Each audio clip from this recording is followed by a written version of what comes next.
Professional athletes are in many ways our culture's holy men. They give themselves over to a pursuit, endure great privation and pain to actualize themselves at it, and enjoy a relationship to perfection that we admire, reward, and love to watch, even though we have no desire to walk that road ourselves. In other words, they do it for us, sacrifice themselves for our, we imagine, redemption. David Foster Wallace. What is a day in the life of a bodybuilder really like? Since 2004, I have been attempting to strip away the hype and misinformation to reveal the gritty day-to-day existence of those who participate in this most demanding of sports. I have been fascinated by the extreme devotion and dedication that bodybuilders must have in order to excel. In my documentaries, I have strived to find subjects who exemplify the true nature of the sport, can articulate their thoughts about it, and are brave enough to show the world the difficulties as well as the triumphs. No one fits that bill better than Greene. For this video series and accompanying magazine article, a still photographer and I followed Kai through his daily routine for several days to show as much as possible what life is like, not only for the professional bodybuilder at the top of his game, but also for the beginner, the amateur, and frankly for anyone who wants to succeed in transforming their body and pushing it beyond its natural limits. In the beginning and over the years, I never spent a tremendous amount of time sorting out minutia details like sodium. Those are details that come later on. Those star moments that fill the highlight reels and leave an audience in awe to watch. Those seconds are built on thousands and thousands and thousands of hours that a lot of people wouldn't think are worth adding to a highlight reel. This is a day in the life of a bodybuilder.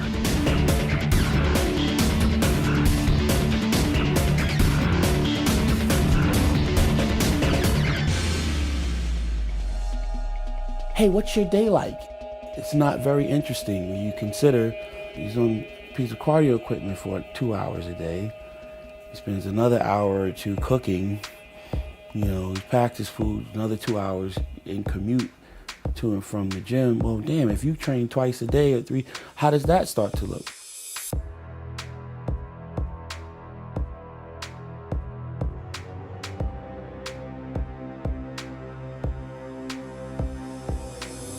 A lot of times the day in the life of opportunities bring a lot of anxiety for me because there's a lot of this expectation a lot of times of, well, you're supposed to be this accomplished, celebrated bodybuilder, and why don't you have what Jay has? Why don't you live like Phil Heath does? Why you wear a hoodie all the fucking time? What's that thing on your face? Where are you from? And then in order to try to explain that, you almost end up looking like you're coming from another planet. Greene is unique among today's stars of bodybuilding. He rejects the usual trappings of success and prefers to live simply, still living and working in the downtrodden Brooklyn neighborhood he has known for most of his life. When Flex magazine proposed this Day in the Life video series, Kai was adamant about not concentrating on the flash and rewards of the sport, which can be elusive and few for most, but rather on the daily existence that got him to this place.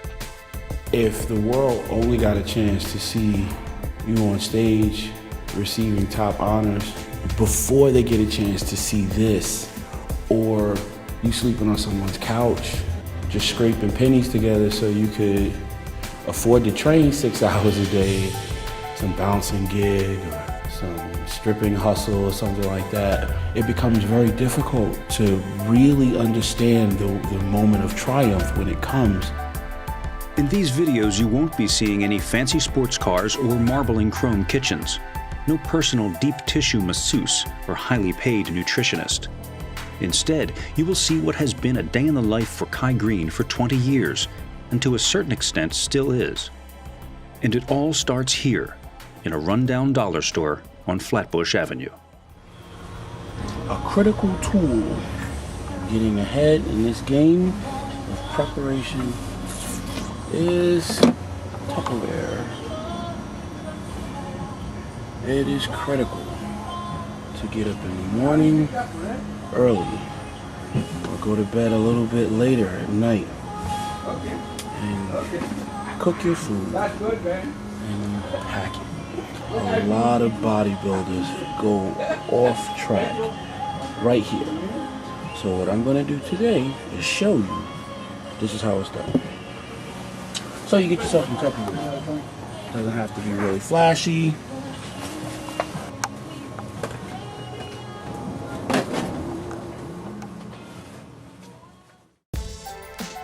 Even though Kai's success has enabled him to move into a townhouse in a nicer area nearby, he instead takes us back to the apartment in the projects that he still keeps. Strewn with the remnants of the recent move and cluttered with his artwork and bodybuilding mementos, this was Kai's home base for many years as he struggled to survive. First thing that I would do for years would be get up in the morning and follow some basic disciplines that just end up becoming a habit. And as a result of becoming a habit, you end up feeling like your day isn't complete without doing these things. In the beginning and over the years, I never spent a tremendous amount of time sorting out minutia details like sodium. Those are details that come later on. Is it 10 grams of protein more or 10 grams of protein less? Who cares? Just get started. I can take a bag of a frozen vegetable. It can be string beans, broccoli, throw it in the microwave. As Kai expounds on the fundamentals of bodybuilding, the temperature in that cramped kitchen keeps rising and rising. By my estimate, after 20 minutes, it's at least 120 degrees in there. I, in my light t-shirt, am soon drenched in sweat, yet Kai in his hoodie and knit cap seems unfazed by the sauna. I have to ask why you're running the other burners at the same time. Just to do some water today? Water weight? I'm very comfortable in a very warm environment. I used to be in here doing cardio with the oven on, my sweet potatoes cooking, all the burners on the stove on, place so hot, I think the devil was sitting over there talking to you. Like, do you really want to do this cardio? Sweat just pouring. The audience would never see that. They'll see you on stage the day of the competition, though, and see you, receiving top honors, and then say, I want to do that. I want to be that guy. And that's why I think it's so important to show this like this, because when I grew up and I looked at the magazines and I saw this stuff, I saw the celebrated athletes of the day with the big contracts. And I saw that. I saw them in these nice kitchens, able to cook each meal fresh, in their more comfortable and relaxed, calm, kind of explain these things to the camera. And I grew up thinking that picture was the picture. And I always wanted that picture. But I recognize that now, being on the other side of that, wow, this is the work, though, that will produce the desired end result. It's, being able to climb in the trenches now when it's not convenient, it's not comfortable, when the kitchen isn't very beautiful yet,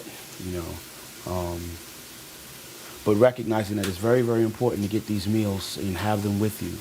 Once you cook these meals and you pack them up, now when you leave the house, you have now eliminated the possibility of being stuck without your meal and having to go 2, 3, 4, 6 hours before eating again. There's a certain amount of work that we really do have to take on ourselves and not expect for someone to do for you. the best coaches, the best supplement company like Muscle Meds, the best product you can ever have available to you will be of little resource to you if you're not able to do what work is required of you when it's time to do it. All right, we got sprinkle some broccoli in here, 3 ounces there.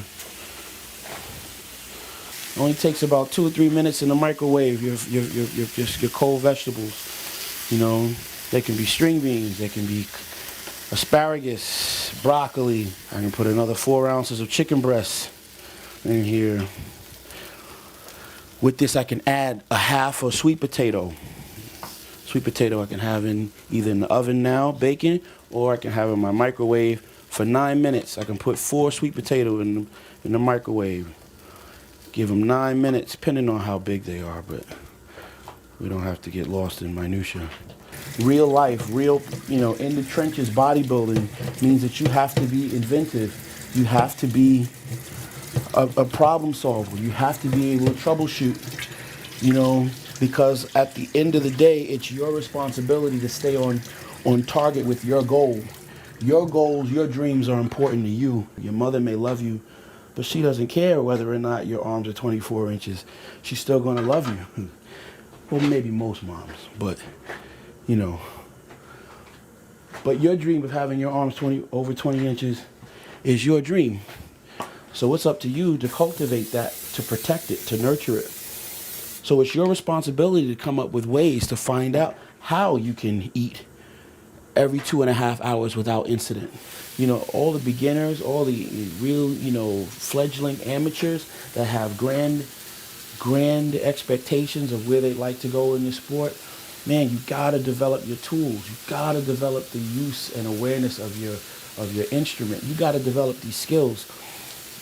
Here, I'm not talking about focusing on how many grams of protein as much as or how many grams of carbs, or how many grams of fat. What I'm focusing on here, though, is the development of character, which speaks to your ability to follow through and start to string together days of efficient action on a very basic level. In order to be able to have your food with you every day, all day, so you are able to eat on time. It keeps you and allows you to stay in an anabolic state. Now you start talking about the things that scientifically can support cellular growth and muscle repair. But if you are still working without the strength of character yet, without the ability to follow through, then all that complex conversation about those sciences will mean very, very little, will mean nothing to you if you still are not able to get up, cook your meals, pack them, have them with you, and follow through with eating them every 2.5 to 3 hours. And it was these tools that allowed me to turn around and be ready when the next level of my health came, when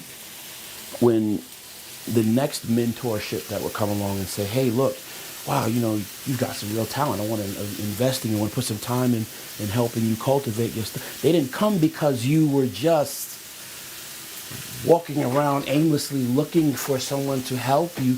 There's work you got to do on your own, and you've got to be willing to bust your ass and get it done. Not have the excuses about, well, I can't because I don't know how to cook. Or I can't because I'm not a nutritionist. I gotta wait till I can save up money to pay a nutritionist, and then I'll turn pro. No, you do the things that you can do to the best of your ability. But I'm just saying this: if you got big dreams and you want to do something really big, something that's going to demand your best and all of that stuff, and you're expecting to work with, some of the giant names in the bodybuilding industry. Hey, I got big dreams. I want to be Mr. Olympia one day. I want to compete in the Arnold Classic.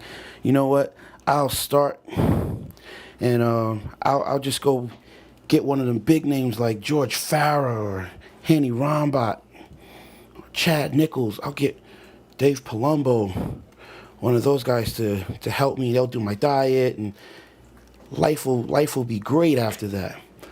Charles Glass. They'll make me a champion. You got a sad thing coming. The idea of developing yourself and gaining mastery of these skills, you know, your discipline, time management, you know, those things are critical. Without those in place, even the great supplement company with the great powerful supplement will be of little support to you without some basic fundamentals that are required of you to already have possession of. And that's the truth. No one should have to stand over you all day, every day. Did you eat? What time's your next meal? Hey man, are you on top of your schedule? Are you staying true to your path? Because at the end of the day, it's just not that important to everybody else. And if it's more important to other people than it is you, then there's a large part of your better potential that will not be tapped. Now, funny thing about Tupperware, even if you get like really expensive Tupperware, one thing that I've learned is it always, give it enough time, it will always leak. Something will happen. Whether it's the heat in the bag, the jolting, your bag got bumped when you put it in the trunk of your car, the thing got tipped upside down, the homeless man kicked you and it knocked all over the platform on the train. The possibility is very large that it will always open. So, I put my stuff in garbage bags. Tie my food up in a garbage bag before putting it in my bag.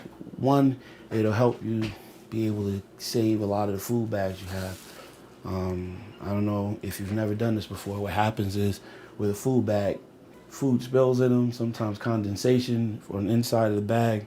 They'll produce mold and they fall apart. It can become very not nice in there, particularly if you're not putting your stuff in garbage bags and plastic bags and trying to reinforce them to stop the seepage, because eventually stuff just does seep, even the really, really, really good Tupperware. Armed with his nutrition for the day, we head out. When I was a kid, they used to tell you how to get in the elevator, you know, when to get on the elevator and when not to get on the elevator. You know, some people you're not supposed to get on the elevator with, you know, so you need to develop a very quick, very good sense of judgment and character. Look, oh no, I'll wait for the next one. But I get in the elevator, I look across and I see the image that I've grown into. That would have been the image as a boy I would have been told not to get on the elevator with. Because now you're growing up and you see these changes physically in the mirror every day. And at some point, you know, you have to know that the very thing that you've been taught to be afraid of or to have disdain for, you've now grown into. You look like. Despite his intimidating look, on these streets this gentle hulk of a man with his trademark red hoodie is a familiar sight, and he can't walk very far without being greeted by a fan or a friend. You're a master. Nah, you getting it. You getting it done. Good dude. All right now. As we drive to our next stop, we are reminded of an important lesson, which just happens to be the cornerstone of Kai's philosophy. This bodybuilder's day in the life has just begun. Coming up, Kai teaches us a lesson in humility. Every now and then you need a tweak. A great bodybuilder would always look for what he can improve on. And no bodybuilder's day is complete without a trip to the gym. Later, we discover the true meaning of hardcore.